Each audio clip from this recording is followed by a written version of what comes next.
So padagos po ginaray kita mga katiwala sa satuyang pinag-didiscuss ko niyan sa satuya pong programang Serbisyong Legal. So pinagsaysay ko po bago kita na nagpaaram para sa nagkapirang pagirumdom kasubago itong mga diretsos kisarong buyer. Lalong-lalo na kung siya nagbakal nindaga on installment. Halimbawa, nagbakal ka nindaga nin lote asin ini hulugan. Ang nagugobyerno po kayan, sinabi niya to, iyo po ang masedalo.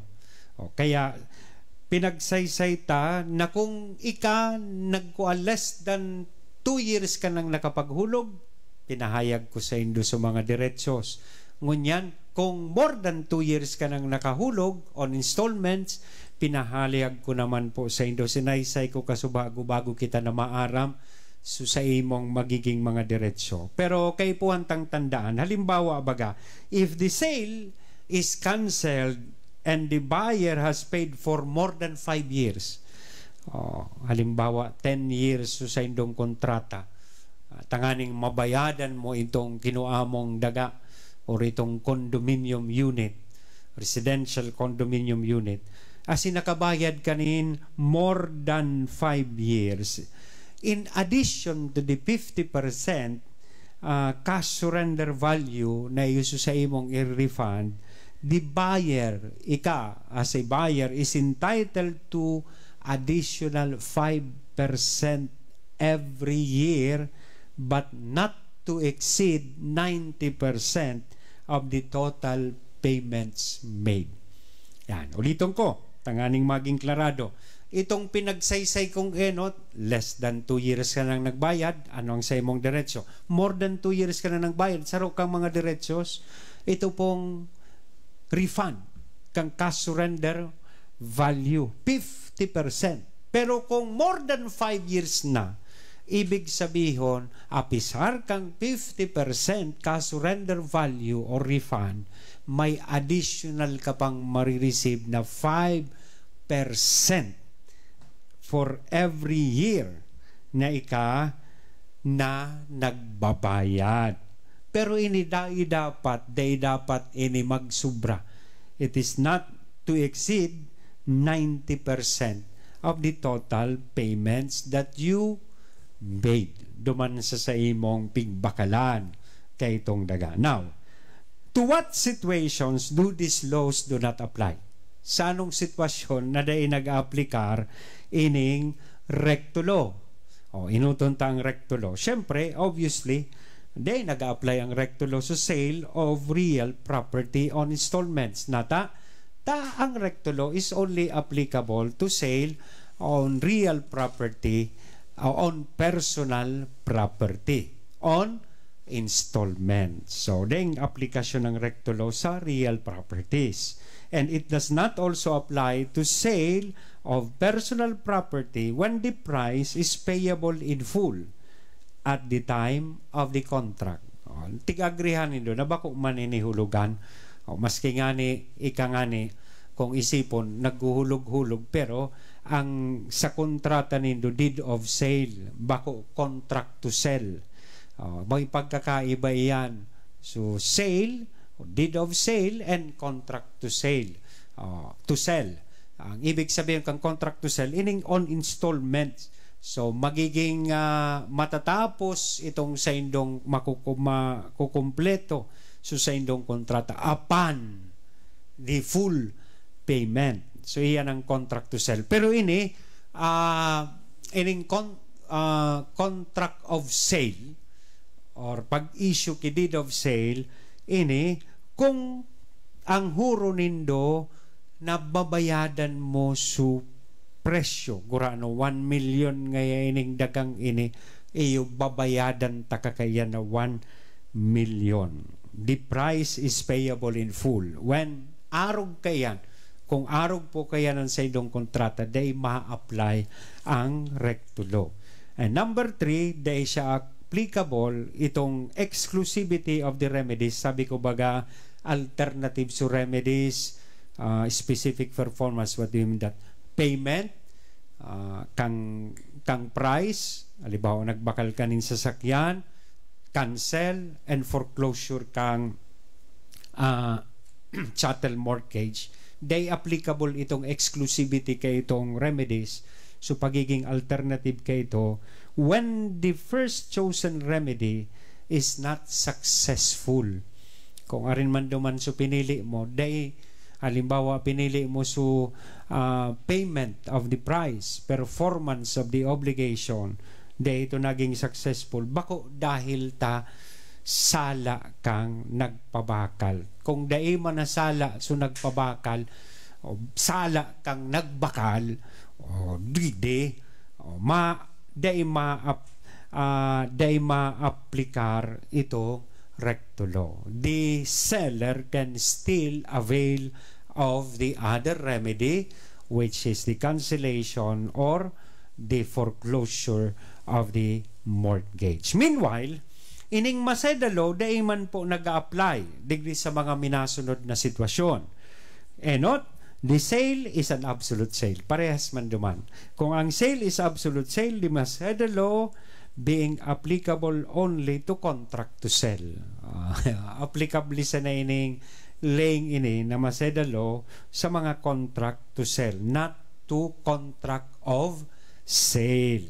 It also does not apply, number 2, when the property was purchased after a housing loan was obtained and installments are actually repayment of the loan. Number 3, it also does not apply to sale of industrial lots, commercial buildings, and sales to tenants of agricultural lands. So, dahil po ini nag-a-apply sa mga siring na sitwasyon.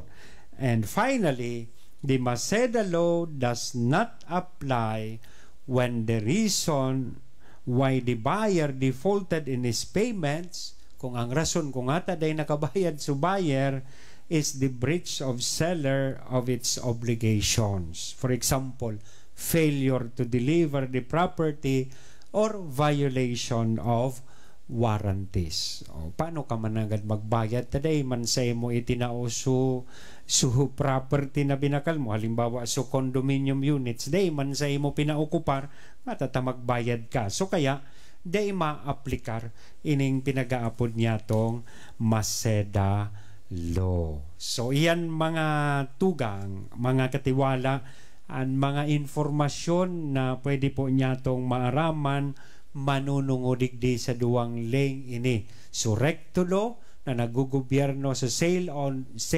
installment, sales of things on installments of personal property. So Maseda law, sales of things on installment regarding real properties. So may mga magayuno na desisyon po kayan an sa tuyang Supreme Court, mga tigaapod niya tong jurisprudence. May mga nagkapira ako digding linista, o kung gusto po nindo, o magkuha ka mo nin ballpen, kuahon po nindo ining mga kasong ini, o tanganing kung gusto ta po ining basahon mga nadesisyonan na sitwasyon kan sa tuyang Supreme Court.